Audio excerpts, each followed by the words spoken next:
Hola, esto es Ligas Mayores, un espacio en donde hablamos de los temas que afectan a las personas mayores y a quienes cuidan de ellos. Para aprender de los temas que nos ocupan, entrevistaremos a expertos y especialistas, pero también escucharemos las voces de nuestros protagonistas. Yo soy Blanche Cotlear. Y yo, Alejandra Suárez Lisi, y los invitamos a compartir este espacio con nosotras.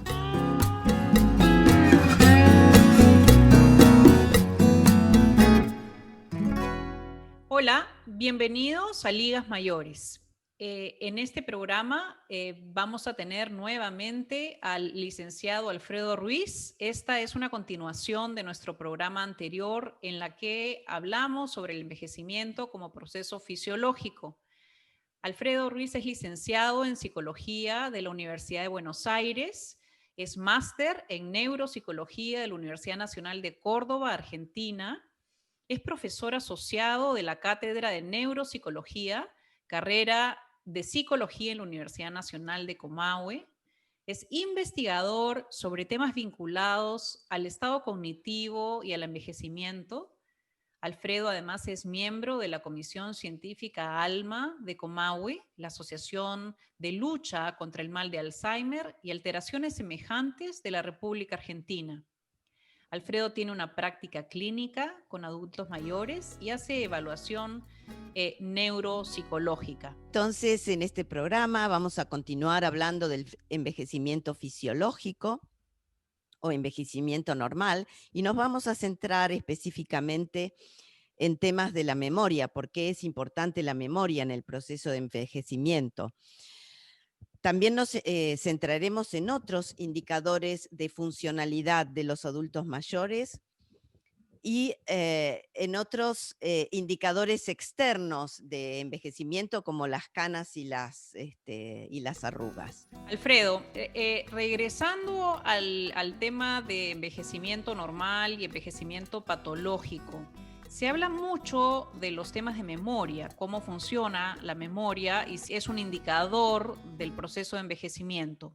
¿Qué nos dice sobre este tema? Sí, la memoria es un tema, diríamos, muy actual y es un tema frecuente en las consultas con los adultos mayores, ¿sí? Y en las evaluaciones neuropsicológicas, porque, diríamos, la evaluación de la memoria nos puede orientar si estamos, diríamos, en un envejecimiento normal o estamos en el campo del envejecimiento patológico.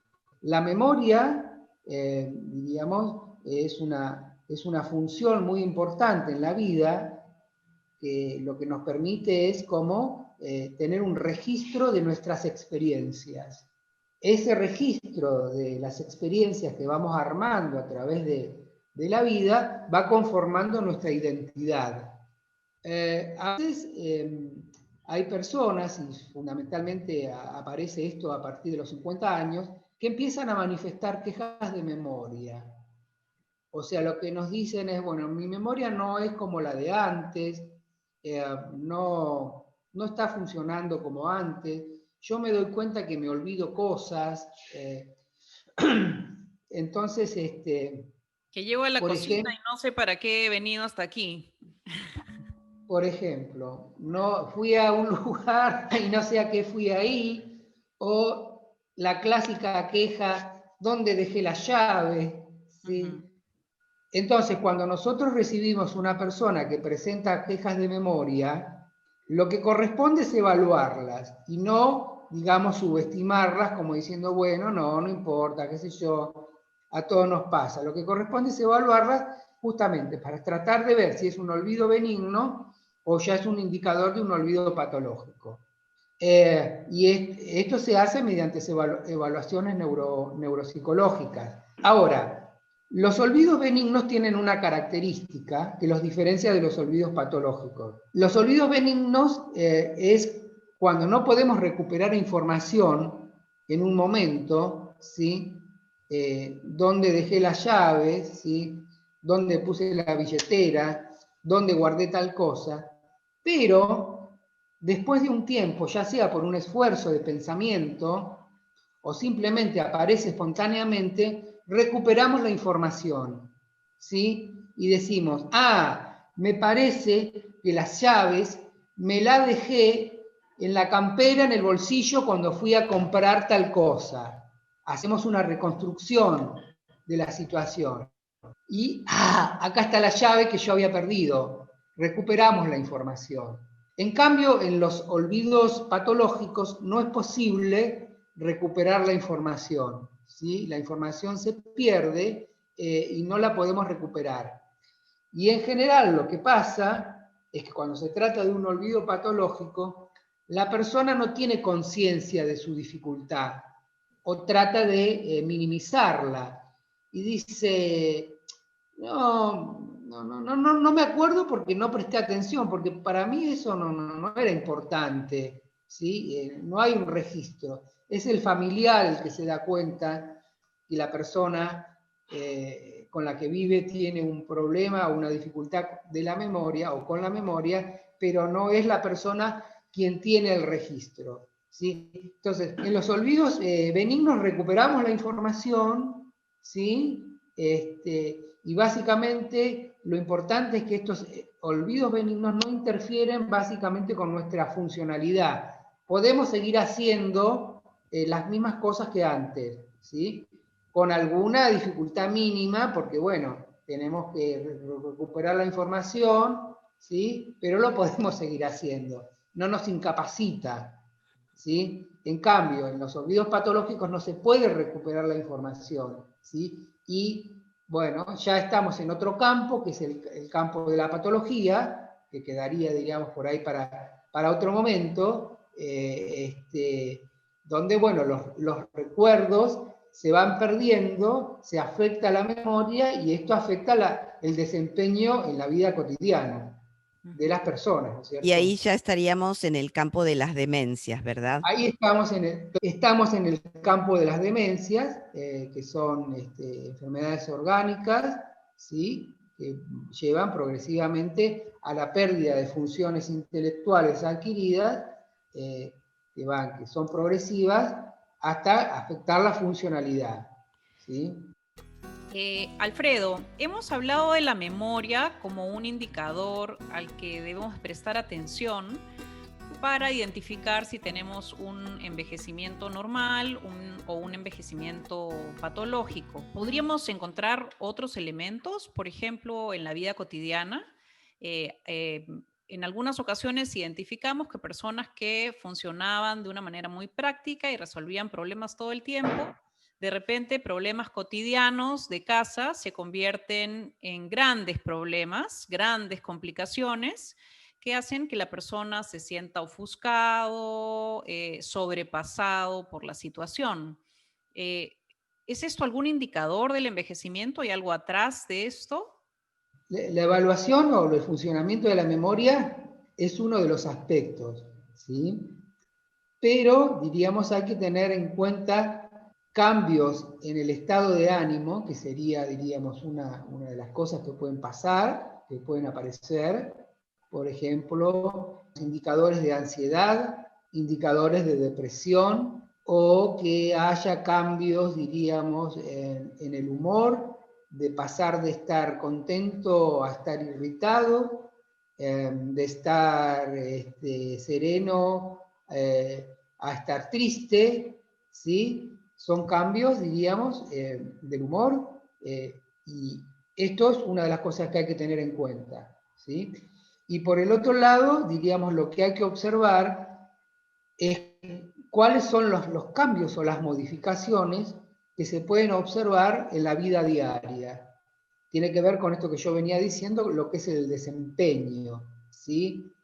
Por ejemplo, una persona que podía, diríamos, por ejemplo, operar sin dificultad un aparato electrodoméstico de la casa, de repente no puede hacerlo siempre o encuentra alguna dificultad, ¿sí? Bueno, esos son algunas situaciones a las que también hay que prestar atención, no solamente la memoria. nosotros en las evaluaciones disponemos de unos instrumentos que las llamamos escalas de valoración de las actividades de la vida diaria, que nos permiten ver el grado de autonomía justamente en el desempeño de actividades de la vida diaria. Entonces, a partir de esas escalas, nosotros podemos saber si la persona con la que estamos trabajando tiene un desempeño autónomo o tiene un desempeño parcialmente autónomo en sus actividades o tiene un desempeño dependiente, ¿sí? Y eso lo que nos está marcando, bueno, es justamente cuál es el grado de autonomía o de dependencia que tiene una persona, y eso por supuesto es un indicador de cómo está cursando el envejecimiento, ¿sí? Además hay que tener en cuenta que los familiares también son informantes claves para poder hacer una evaluación o una valoración de la situación de cada persona, porque son ellos los que conviven, ¿sí? Y los que conocen las situaciones.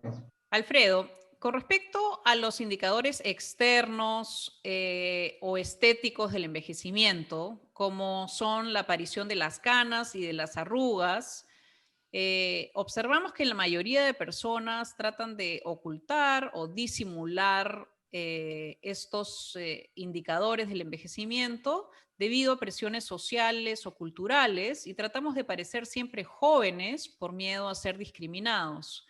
¿Qué piensas de este tema y si es distinto en diferentes culturas? Bueno, yo puedo hablar de lo que conozco, de la cultura occidental. En general lo que ocurre es que la cultura tiene una valorización de la juventud.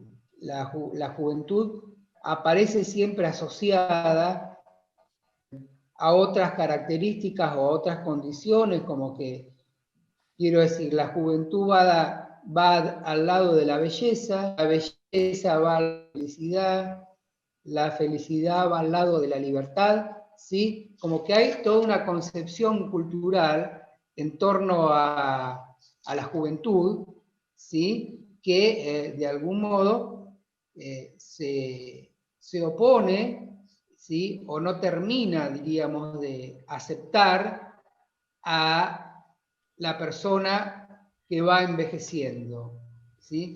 De hecho, hay diríamos, un prejuicio cultural que se llama viejismo, ¿sí? El viejismo, diríamos, es un prejuicio que se manifiesta como un rechazo al viejo, ¿sí? En sus diferentes aspectos o características. Entonces, lo que ocurre es que es una actitud como cultural, como social, ¿sí? De rechazo a aquello que se teme. Porque lo que tenemos que decir es que, en realidad, cuando vemos viejos en la calle, lo que estamos viendo es una escena que nos adelanta a nosotros mismos. Es decir, nos estamos viendo hacia adelante. Pero a veces esos aspectos son muy rechazados por nosotros mismos, ¿sí? Entonces aparecen estos prejuicios, ¿sí? Entonces, yo en relación a la pregunta diría que es una cuestión de gradualidad, ¿sí? Y me parece que en todas las etapas de la vida, ¿sí? De lo que se trata es de estar bien, ¿sí? Para uno mismo y para el otro. Una persona puede, digamos, como tener cuidados estéticos en los diferentes momentos de su vida, y eso está muy bien. El límite, diríamos, lo pone cada uno. Lo importante es no negar el paso del tiempo y el proceso de envejecimiento, ¿sí?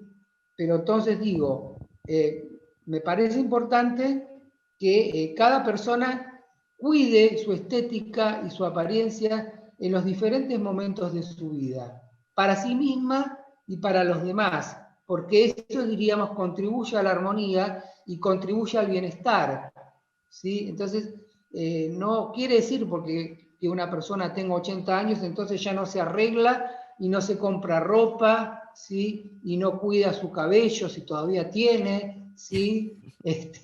Bueno, me parece que está muy bien, hay que hacerlo siempre que se pueda, porque es para uno y es para los demás, ¿sí?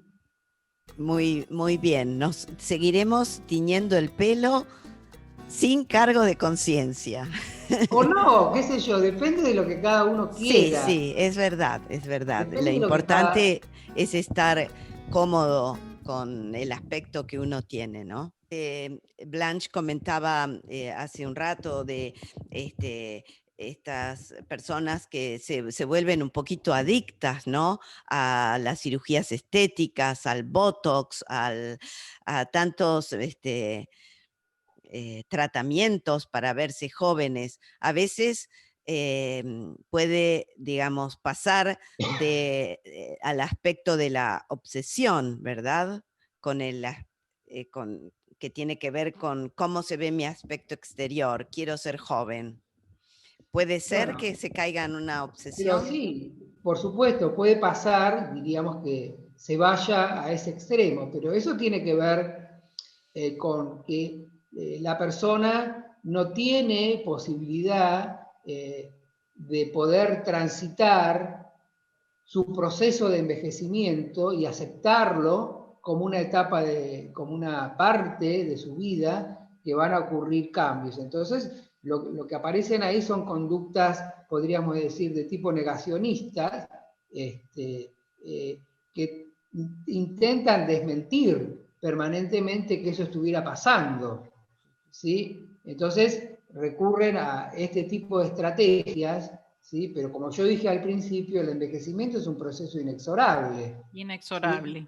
O sea que va ocurriendo. Incluso, por ejemplo, hay algunos, diríamos, descripciones psicopatológicas, ¿sí? O de trastornos, diría mejor, ¿sí? Como sería la descripción de lo que se llama la vigorexia, que es el ejercicio físico excesivo, ¿sí?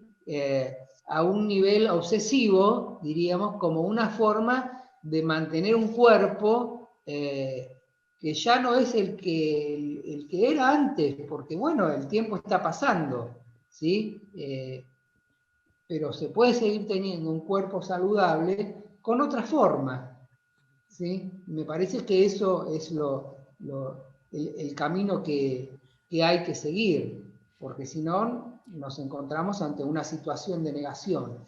Pero sí es verdad, digamos, que hay algunas personas que les es muy difícil transitar por el envejecimiento, ¿sí? Porque tienen, diríamos, una estructura de su personalidad muy, diríamos, como centrada en la imagen, ¿sí? Y cuando eso empieza a caer, bueno, van a tener dificultades para atravesarlo, a menos que puedan revisar sus concepciones internas y poder reconfigurarlas en concepciones más positivas para atravesar, diríamos, esa situación que a todos nos toca.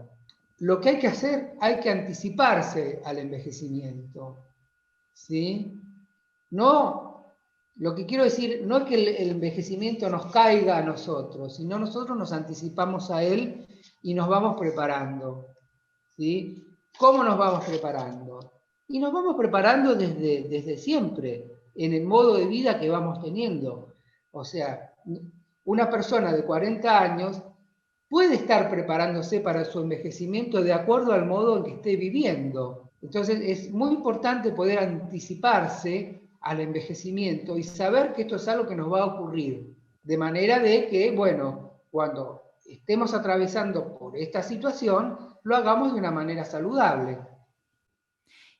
Bueno, mencionas prepararse a los 40, pero luego el proceso de envejecimiento es un proceso largo, ¿no? En algunos países, digamos, legalmente hablando, empiezas a ser una persona mayor a los 60 y ahora que somos más longevos, entonces, ¿cómo nos preparamos de los 60 para los 70? De los 70 para los 80, de los 80 para los 90, porque si el proceso es tan largo, de verdad tenemos que pasar por distintas etapas dentro del proceso mismo de envejecimiento, ¿no? Durante el siglo XX ocurrieron una serie de cambios que tuvieron que ver con, por ejemplo, el control de la mortalidad infantil y perinatal, el control de las enfermedades infecciosas, el mejoramiento en la calidad nutricional, el acceso de la población general a la educación, el mejoramiento de las condiciones sociales de la población. Todo eso sumado trajo como consecuencia un aumento en la esperanza de vida. Lo que quiere decir que cada vez vivimos más tiempo. Vamos sumando décadas, diríamos, ¿no? Cada vez estamos más cerca de alcanzar el límite biológico de la vida humana, que creo que son 110 años. Toda esta ganancia en la esperanza de vida necesariamente va a tener que resolverse en una modificación de la cultura de las personas mayores, ¿sí? Que está ocurriendo en este momento, no está totalmente configurada, ¿sí? Tendremos que ver hacia adelante, ¿sí? ¿Cuál es la configuración que esto va tomando? ¿Sí? Y cuál es la cultura que se va a generar para estas generaciones que van a tener cada vez más años, ¿sí? Pero esto es algo que está ocurriendo en este momento. Pero, por ejemplo, una de las cosas que yo dije,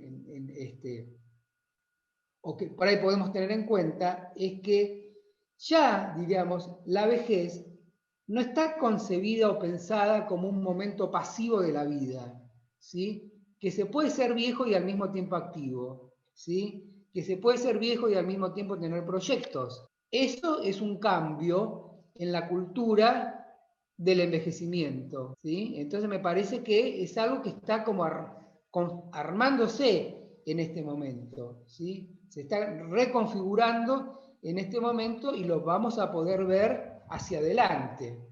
Uno de los grandes cambios es que el envejecimiento dejó de estar asociado a la pasividad, ¿sí? O sea, ahora las personas viejas son personas activas y en movimiento, ¿sí? En todos los sentidos. Sobre Incluso, todo que si tienes 60 años, estás en la plenitud de tu carrera y eres considerado un adulto mayor y sigues trabajando y cada vez la gente se retira más tarde, ¿no? bueno, si me permitís, una cosa interesante a comentar en relación a lo que decías. Hace poco yo hice una pequeña investigación en relación al nombre o a cómo designar a los adultos mayores, ¿sí? Bueno, y una de las cosas que encontré, por ejemplo, en las personas que estaban en la década de los 60 años, ¿sí? Era que ellos, entre los cuales me incluyo, ¿sí? No se sentían, no se sentían a gusto con la designación de adultos mayores. Quiere decir, la autopercepción de adulto mayor a los 60 años todavía no termina de encajar, ¿sí? Es como decir, a ver, están hablando de mí, y uno mira para el costado, ¿sí? Y no se siente incluido en el grupo de los adultos mayores. O sea que la autopercepción de adulto mayor en la década de los 60 no termina de encajar.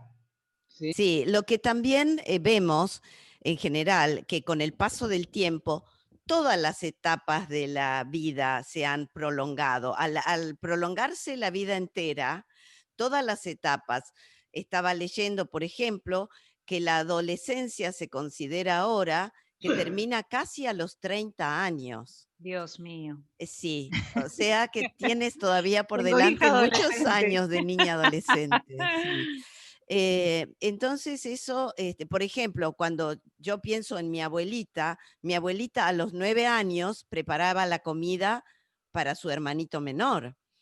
Y ahora un niño de 9 años es casi un bebé. Entonces, como que todas las etapas de la vida de alguna manera se han ido prolongando y lo mismo ha ocurrido con la etapa de adulto mayor, Es por eso, muy probablemente también, que los que tenemos 60 años tenemos esta dificultad de ver si en realidad ya estamos o no entrando en este grupo.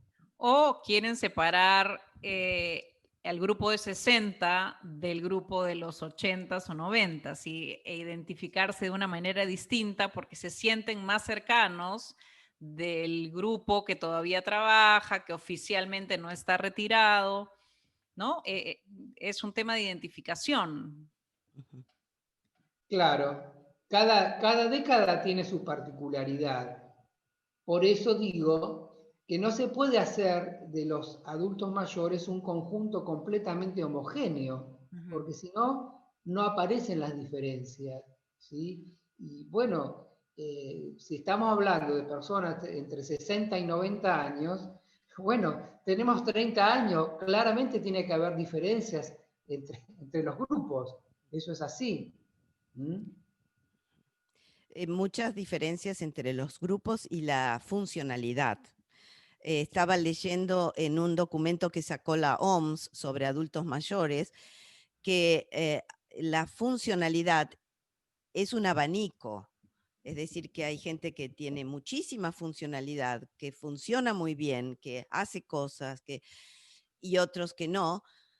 Pero dentro de este abanico, algunos de los adultos de 70 años tienen una funcionalidad similar a de adultos de 30. O sea que realmente hay un abanico con un montón de niveles de funcionalidad dentro de este grupo de edad que de ninguna manera se puede considerar como una cosa única, ¿no? Absolutamente, sí, absolutamente. Esa es la idea central, ¿sí? Como que hay mucha variabilidad, ¿sí?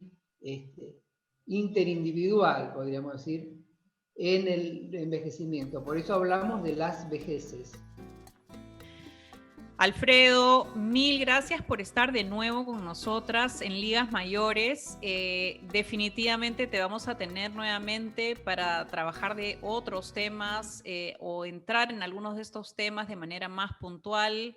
Estoy segura que vamos a recibir preguntas de nuestra audiencia y de la gente que nos sigue en Facebook. Así que mil gracias por estar con nosotras en esta segunda oportunidad. Bueno, al contrario, el agradecido soy yo. La verdad que he disfrutado mucho de este intercambio que hemos podido hacer. Así que bueno, muchas gracias por haberme convocado. Gracias a ti, Alfredo. Gracias.